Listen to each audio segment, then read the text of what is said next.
Welcome to the enchanting medieval market town of Stratford Upon Avon, a place where history, architecture, and the timeless words of William Shakespeare come alive.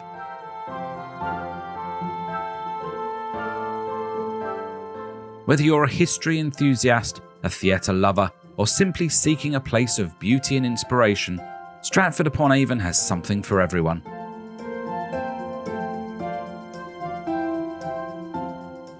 Join us on this remarkable journey as we delve into the history, explore charming buildings, and share a truly wonderful place to visit for a day or a weekend.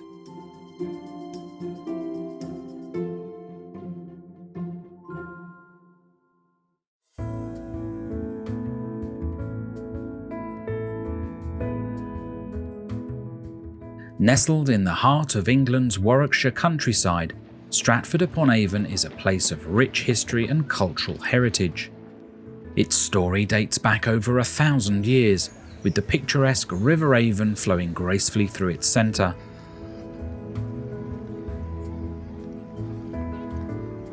It was a particular figure who made this town truly iconic, the legendary playwright William Shakespeare. He was born in the town and spent much of his life here. As you wander through the charming streets, you'll find yourself immersed in the world that inspired his greatest works.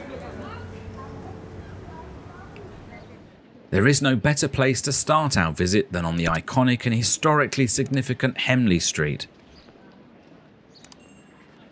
In its centre is a bronze statue celebrating the town's most famous resident.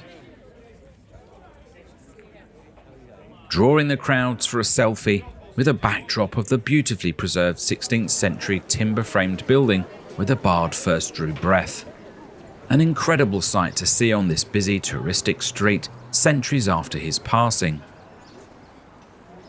This cherished landmark actually forms two homes, Joan Hart's cottage on the left and the Shakespeare house on the right, where he was born in April 1654.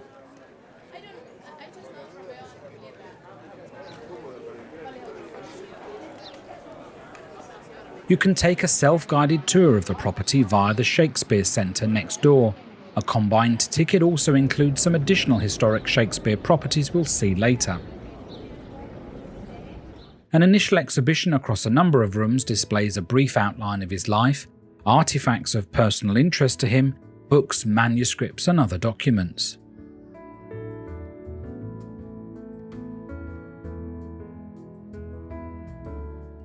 Then you enter the gardens at the rear of the property, which is planted with herbs and flowers that would have been known during his life.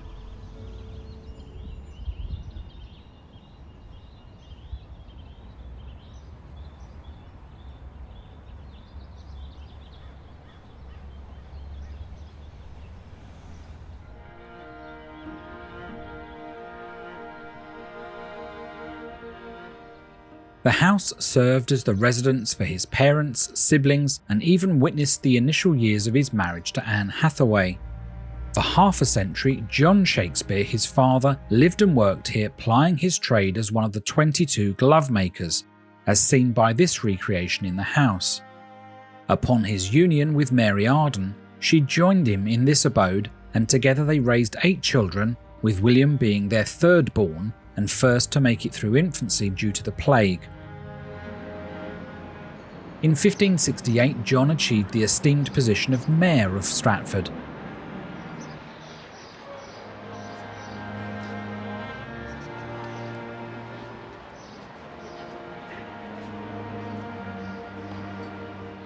At 18, William hastily married Anne Hathaway, who was 26 years old and already pregnant with their first child, Susanna. They likely lived in the Joan Hart cottage portion of the house from 1582. Unable to afford a place of his own, it would have at least provided an element of privacy for the couple until his later success. The rooms of the house showcase the architectural style and living conditions of the time, offering a glimpse into the world that shaped Shakespeare's upbringing and influenced his works. Most items on display are replicas or period pieces to help make you feel closer to that time in history.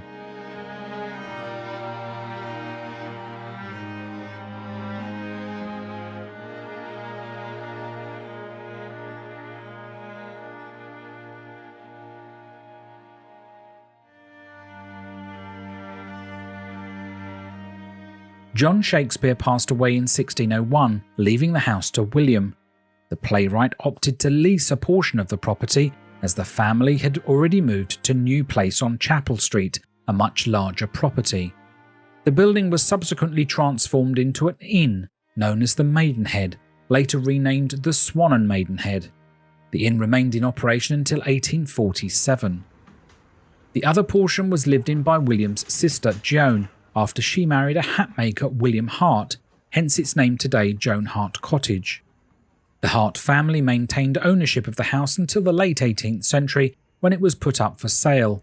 In 1847, the Shakespeare's Birthplace Trust acquired the property and it has been under their dedicated care ever since. Beyond Shakespeare's birthplace, Henley Street is lined with picturesque Tudor-style buildings, some of which date back to the 16th century. The charming architecture, characterised by their distinctive half-timber framed facades, creates a truly enchanting atmosphere. It also offers a vibrant mix of shops, boutiques and cafes. Here you can browse through quaint bookstores, artisanal shops, and enjoy a delightful cup of tea or a delicious meal in one of the cosy cafes.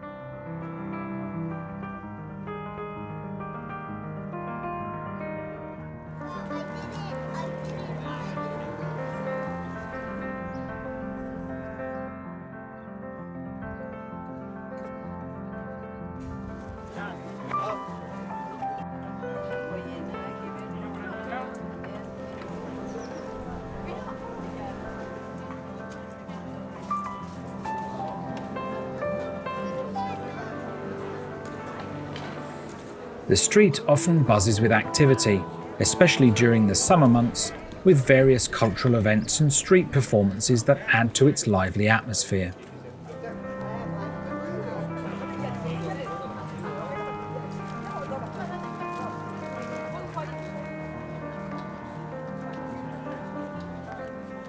At the very top of the street is the Jester, a statue of one of the most notable fool characters in Shakespeare's works, Touchstone, in As You Like It. These characters, often referred to as the fool, the jester or the clown, added a layer of comedic relief and commentary to the dramatic narratives. They were often depicted as witty, clever and insightful, despite their seemingly foolish appearance. An inscription states, "The fool doth think he is wise, but the wise man knows himself to be a fool." Another Shakespeare quotation states, "O noble fool, a worthy fool."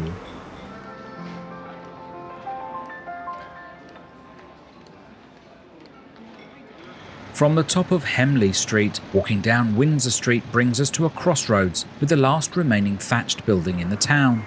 The old Thatched Tavern is historic, quirky and haunted. It became an alehouse in 1430 and still retains all its character. It was way too early for us to pop inside for a drink or food to see its ancient interior.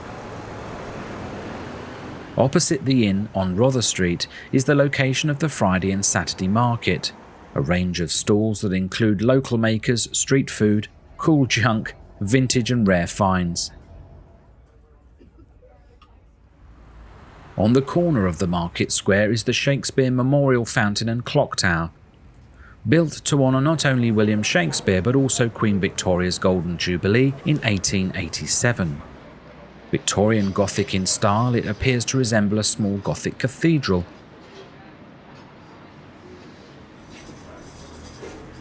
Above each clock face sits a caricature of a fairy from Shakespeare's play A Midsummer Night's Dream.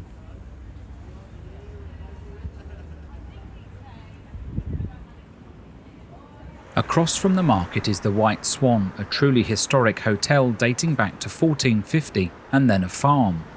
It was used as an inn from 1560 when it was known as the King's House or Hall, owned by brewer Robert Perrott.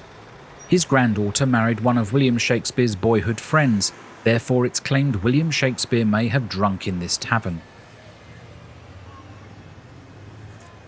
At the bottom of Henley Street we can cross onto the High Street and visit a couple of stunning timber-framed buildings. About halfway down at number 26 is Harvard House, seen on the right here. It was built in 1596 by Thomas Rogers. grandfather of the benefactor of Harvard University, John Harvard. The house has been cared for by the Shakespeare's Birthplace Trust on behalf of Harvard University since 1990, but is now not open to visitors anymore. Next door is the Garrick Inn, which stands on the site of an earlier building burnt down in a series of town fires in the 16th century. Amongst others, a family of shoemakers lived here before it became a tavern in 1718, changing names from the Reindeer to Greyhound Head to its current name in 1800 after famous Shakespearean actor of the time, David Garrick. It's thought that a bout of plague may have started within the original inn in 1564 after a weaver's apprentice, Oliver Gunn, died here in the basement.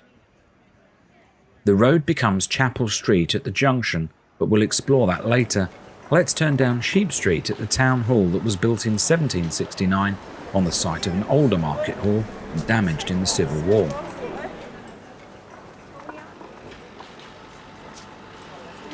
Sheep Street, named after the Wednesday sheep market that was held here, is full of quaint shops, including independent boutiques, chain stores, pubs and restaurants. It is extra lively today as a band of Morris dancers are entertaining the crowd, a tradition that goes back many centuries.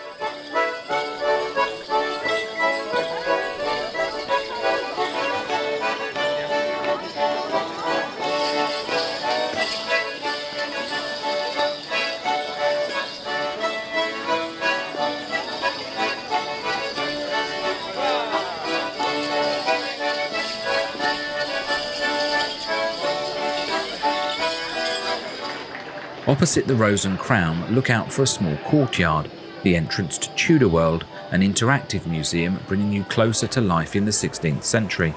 The facade of the building is worth a look even if you don't buy a ticket to go in.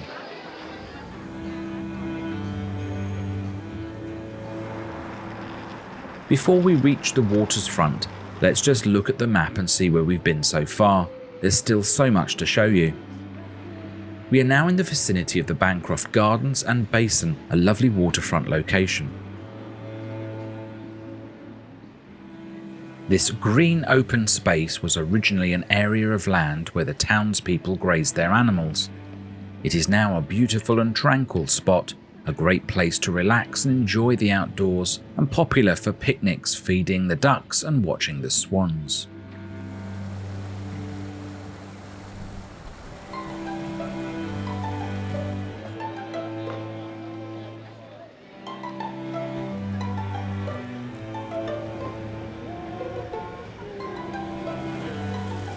The Stratford Upon Avon Canal runs for just 25 miles from the Bancroft Basin to the Birmingham suburbs, with 54 locks along the way. Originally designed to carry goods in and out of the town by water, the basin now provides mooring services and piers for pleasure narrowboats.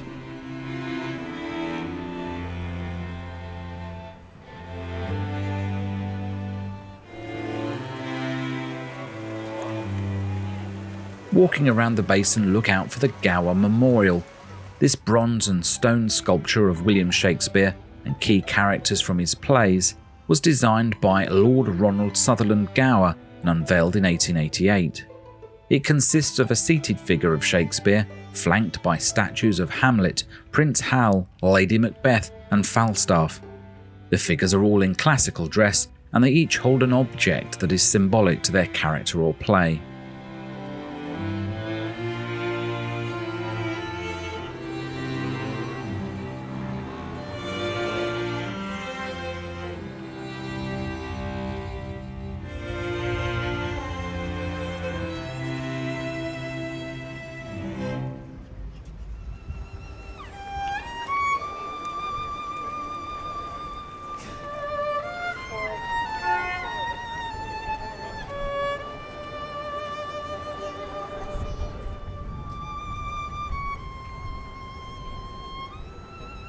The River Avon has been a vital part of Stratford Upon Avon's history for centuries.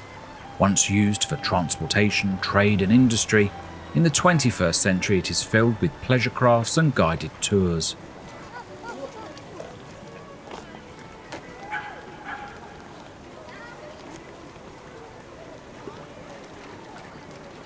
There are a few companies that offer short rides on the river with a commentary on larger vessels, or have a go yourself with a small motor or rowing boat, a very pleasant way to spend an hour or two.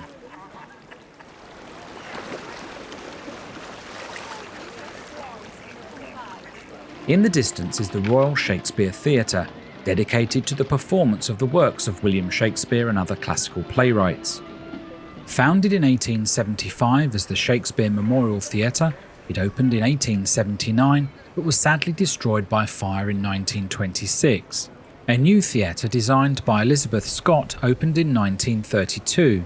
In 1961 it was renamed the Royal Shakespeare Theatre, housing the Royal Shakespeare Company. The RSC has been home to some of the most famous actors in the world, including Laurence Olivier and Sir John Gielgud. If you'd like to see a performance, check out this website for details. A major refit and upgrade in the early 2000s added this tower, which you can climb to view the town from above. But it closes during performances, and sadly the afternoon matinee stopped us from being able to experience it.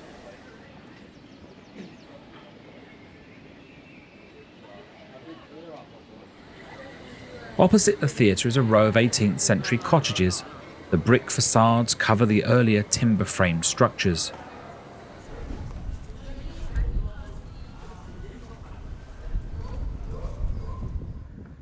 The southwestern corner of the original Memorial Theatre escaped the fire and was incorporated into Scott's 1932 building. Its elaborately decorated Victorian facade gives us a taste of the original building. This is now the entrance to the Swan Theatre, a more intimate experience than the RSC's main stage and dedicated to performances of early modern drama.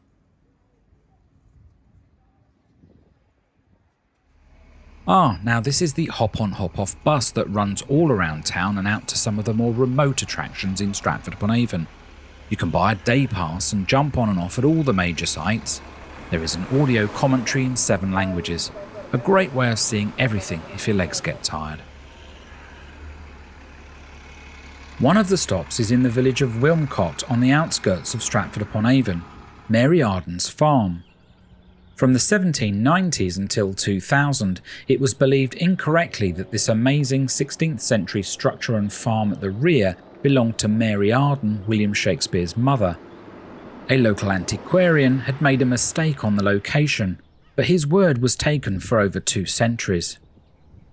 This is actually Palmer's farmhouse, owned by Adam Palmer and built in 1569. There have been some alterations, but this frontage is largely original.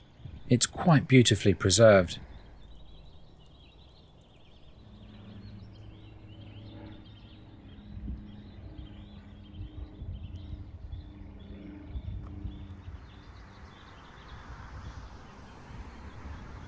So where is Mary Arden's house?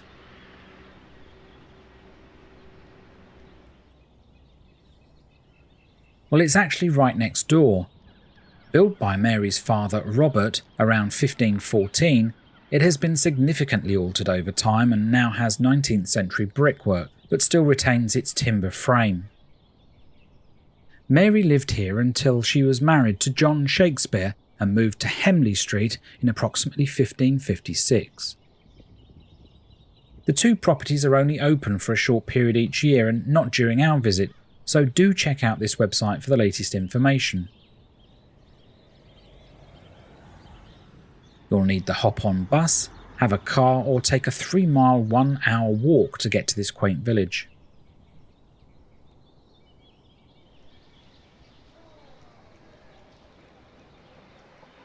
Also on the bus route, but much closer to the centre of town in the village of Shottery, is Anne Hathaway's cottage. It's just over a mile away or a 30-minute walk. There is a car park here should you drive. Your combined ticket can be used here, or you can buy a single ticket to visit. Anne was born and raised here, and William would have visited during their courtship before they were married in 1582, and Anne moved to the property on Henley Street we saw earlier. The house was built in 1463 as a farmhouse, Anne's grandfather John Hathaway was the first to move there as a tenant sheep farmer. I say farmhouse rather than cottage, as it was too big to be a cottage, and it only became known as such in the early 19th century. It was part of the Hewlands farm estate, some 90 acres.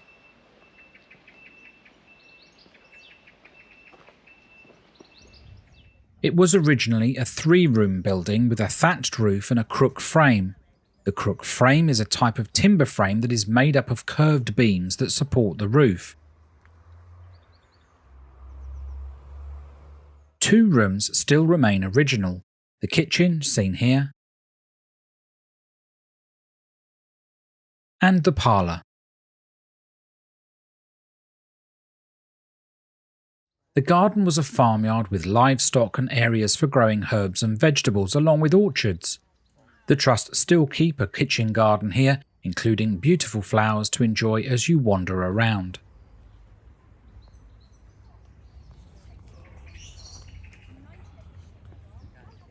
The cottage tenancy was inherited by Anne's brother when their father died in 1581. Bartholomew continued to live here with his family, including Anne. He later bought the freehold and made renovations and extended the farmhouse, including adding an upper floor and a new chimney. The farmhouse remained in the Hathaway family for 13 generations, but fortunes changed and it was eventually sold in 1846. The Hathaway family continued to live there as tenants. The Shakespeare Birthplace Trust acquired the farmhouse in 1892, and still the Hathaway family remained as tenant custodians until 1911, Mary Baker and then her son William being the last. You will find many original items of furniture belonging to the Hathaway family in the cottage, descendants selling them to the Trust when they purchased the house. Beds, tables and chairs and dressers, some items that may well have been used by the courting couple. It's well worth coming to explore this extraordinary and beautiful property whilst you're in Stratford Upon Avon. Let's now head back into the centre, up Chapel Lane towards the Guild Chapel, one of the oldest buildings in the town dating from the 13th century. The Guild of the Holy Cross was responsible for providing a number of services, including a hospital, a school and almshouses. The nave and the tower date from 1495, paid for by Hugh Clopton, a native of the town who later became Lord Mayor of London.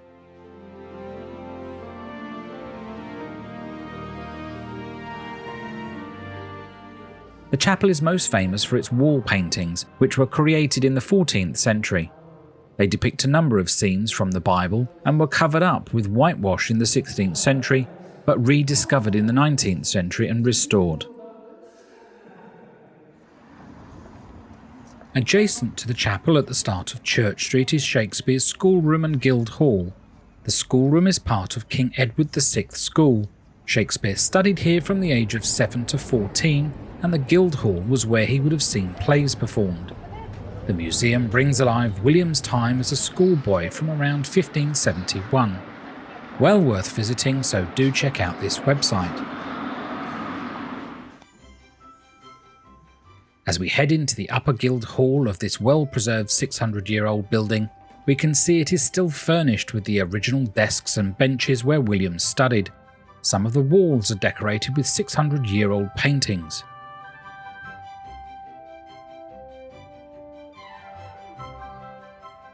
Lessons included Latin, music, drama and religious studies.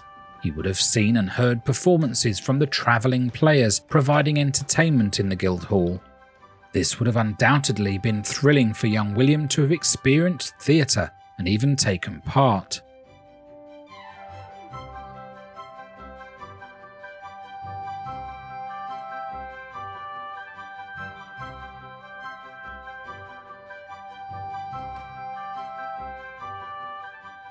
There are a number of interactive activities to do in the museum, and actors in period costumes help you learn and appreciate how a talented and intelligent young man went on to find fame.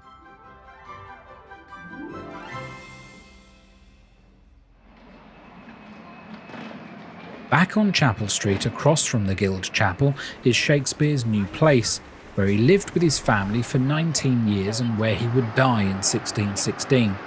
You'll quickly notice that there is actually no house to see, just a commemorative garden on the site signifying its importance. You can buy an individual ticket to visit, or if you took the combined ticket having been to his birthplace or Anne Hathaway's cottage, then this is included. It was one of the largest houses in Stratford Upon Avon during the 16th century, an impressive brick and timber-framed property built in 1483 by Sir Hugh Clopton, the same chap that became Lord Mayor of London. William bought the house in 1597 and lived here with his wife Anne and their two remaining children, Susanna and Judith. His son Hamnet, that's Hamnet not Hamlet, passed away from unknown causes aged 11 a year before they moved here. The knot garden is delightful and in the footprint of the yard and barns at the back of the house, laid in the 1920s based on Elizabethan designs.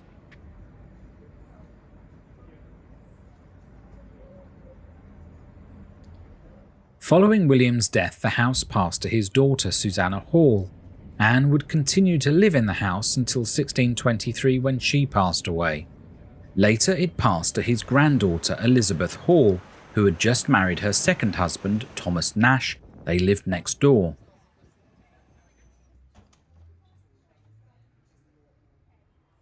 Upon her passing, it was sold back to the Clopton family, who made huge alterations to the home, and by 1779 it was razed to the ground.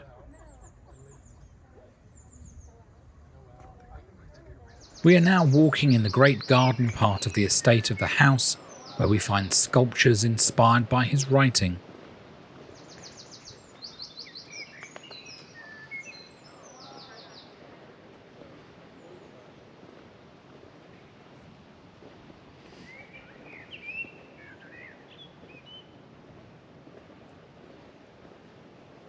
Apparently in 1775, the then owner, Reverend Francis Gastrell, vicar of Frodsham, Cheshire, was thoroughly fed up with the huge number of visitors coming to see where Shakespeare lived. He'd also had a number of spats with the local authorities over an extension to the garden and taxes they deemed due. So he decided to leave the town and spitefully demolish the house as he left, outraging the locals and denying us being able to experience it today. Because of the association with William Shakespeare, the land has never been built on again.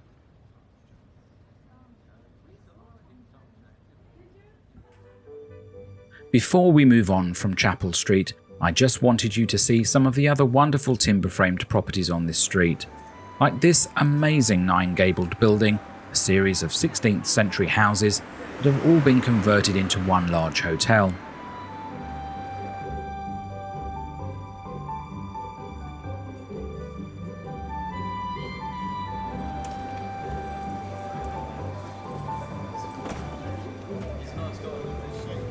And this fine example opposite the entrance to New Place.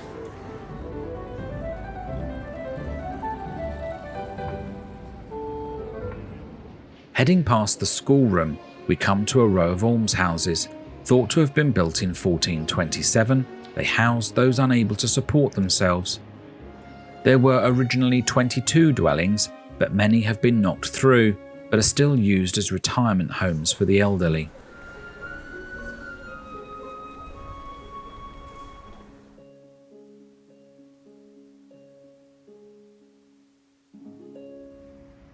It was time for a quick drink and we stopped in at the Windmill Inn. Operating as an inn since 1599, it was one of the older pubs in the town and may have been a favourite haunt of William Shakespeare, as it's just a few hundred yards from his house. The timber frame and low-ceilinged interior gives a cosy feel. Let's just check the map again and see where we've been. We'll now head back to the river and the resting place of William and Anne at the Holy Trinity Church. Our walk takes us down a gorgeous street or lane, simply called Old Town. We'll find out why shortly.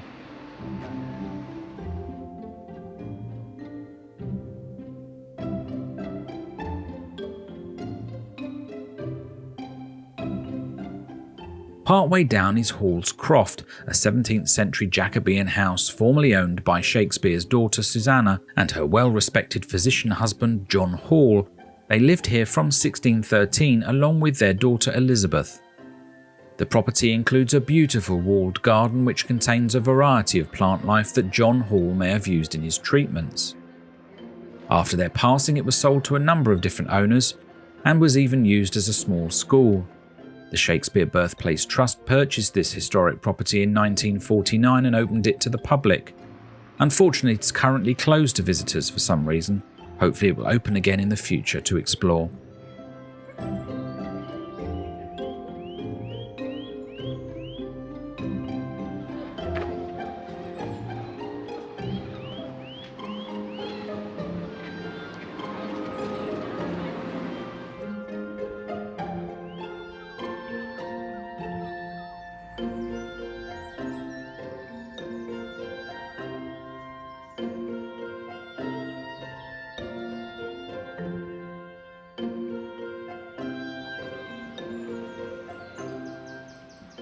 Passing more delightful properties, we approach the end of Old Town and the entrance of Holy Trinity Church.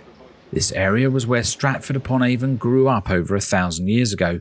On the site of the church would have been a Saxon monastery right next to the river, and the small settlement grew from this area, hence why the name is Old Town. A lovely line of lime trees guide us to the entrance through the churchyard. Construction of the church started around 1210, making it the oldest building in the town. As with many churches, alterations and additions have occurred over the centuries. It was originally a Catholic church, but it was converted to Protestantism during the English Reformation and is still the town's parish church. William was baptised here on the 26th of April 1564 and buried on the 25th of April 1616.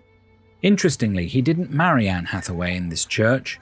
To avoid any scandal surrounding her pregnancy out of wedlock, the marriage licence allowed them to marry outside the parish. However, documents pertaining to this do not specify where. If you'd like to see his tombstone along with other members of the family, then a small fee is payable to enter the chancel. The rest of the church is free to explore, although donations are always welcome.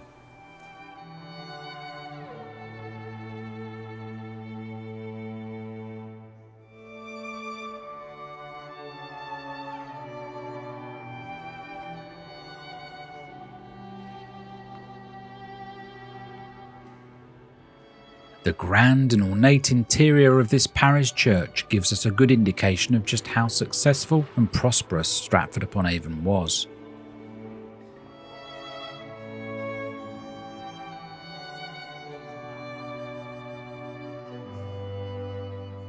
Here we can see a copy of the register that records his baptism and burial. William was a very wealthy man later in life and paid a fee to the church to have his tomb and those of his family right beside the high altar. 5 members rest here. Passing through into the chancel, we arrive in the burial area.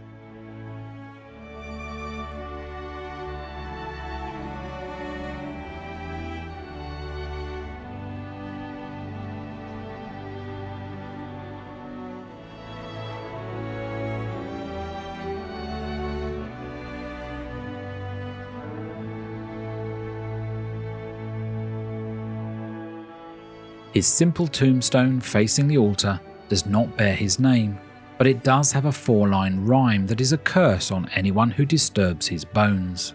The curse reads, "Good friend, for Jesus' sake forbear to dig the dust enclosed here.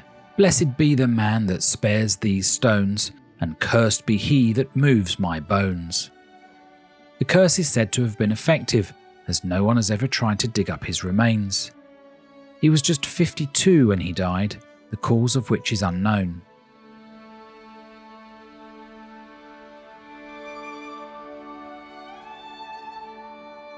Beside him to the left is his beloved Anne, who joined him in 1623 at the age of 67. To the right is Thomas Nash, first husband of his granddaughter Elizabeth, John Hall, son-in-law, and his daughter Susanna and mother of Elizabeth. Elizabeth remarried and left Stratford for Abingdon, Northamptonshire, so he's buried there. Shakespeare's parents and his children, Hamnet and Judith, are buried in the churchyard, but their locations are unknown.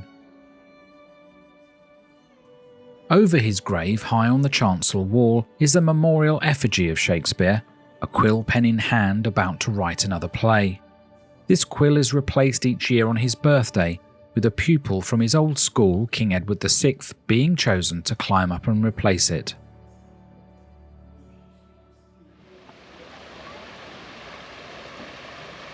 Ah, the wonderful River Avon in the afternoon sun, with boaters and walkers enjoying the scenery. As we make our way along the banks, it would be nice to cross over and stroll on the other side in the park and recreation grounds, and there is a novel way of doing that just ahead.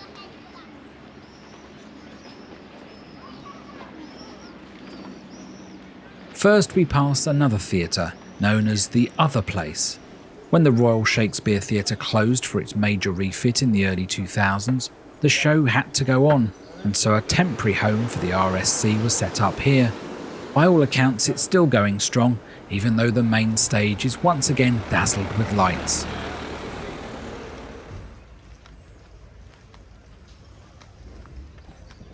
To cross the river without a long walk back to one of the bridges, we can enjoy a short and novel experience on the chain ferry. It is one of the last remaining hand-wound chain ferries in the country, dating back to 1937, taking passengers across the river for the princely sum of £1. The journey takes about 5 minutes and is really charming, so join us as we make the crossing.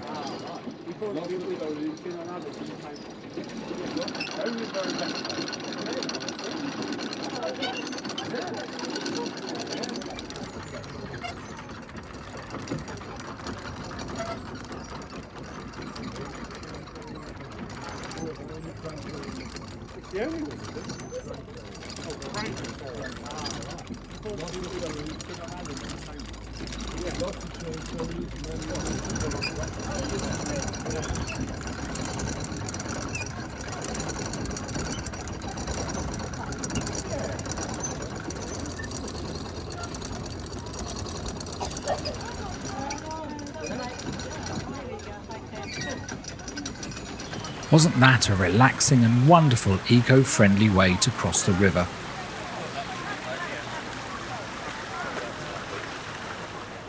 We are now heading along the towpath back down towards Clopton Bridge, passing the RST as we do.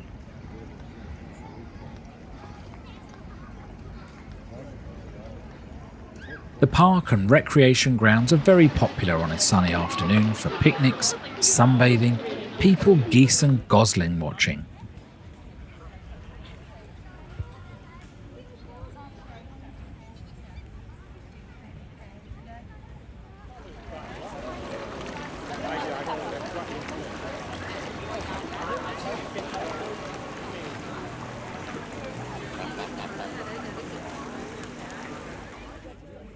For those wanting a bit of height, a trip on the Stratford Big Wheel is in order to take in the views, or maybe a walk around the butterfly farm located just behind it. There really is something for everyone in Stratford Upon Avon.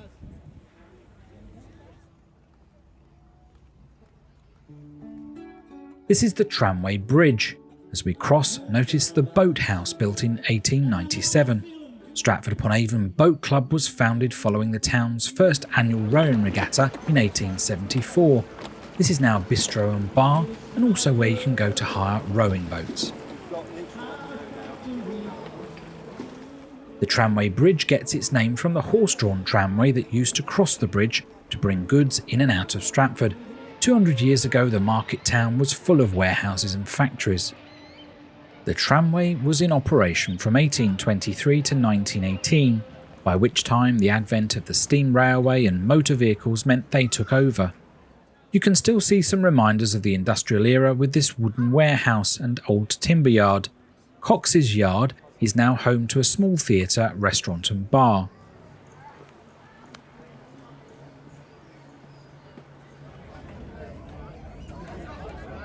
You can just see another bridge in the distance. This is Clopton Bridge, a 14-arched medieval bridge named after Sir Hugh Clopton. The building on the left was a toll house.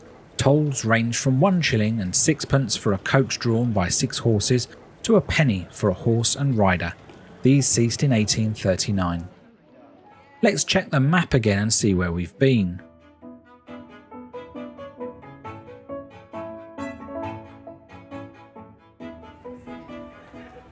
At night, the market town takes on a different feel. Many of the day tourists have left, making the streets and lanes more accessible, and the warm glow of the street lamps creates a cosy and comforting feel.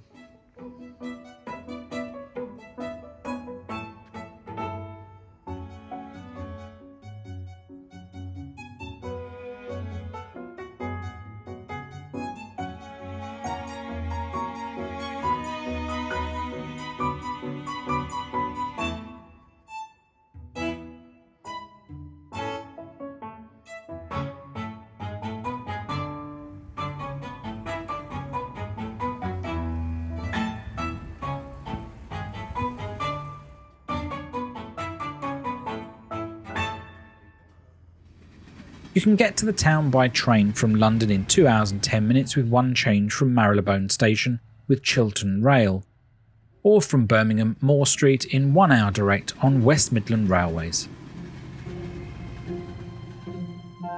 We have walked you through a large portion of this beautiful market town. We've not seen everything, but certainly the main highlights and wonderful history closely linked to William Shakespeare. We hope this guide has given you inspiration to visit for at least a day. We spent the weekend here to make it a more relaxed trip. We have lots more videos like this on our channel, so do please subscribe and join us again for another adventure as we travel around the UK and further afield. See you next time. Thanks for watching the Memory Seekers.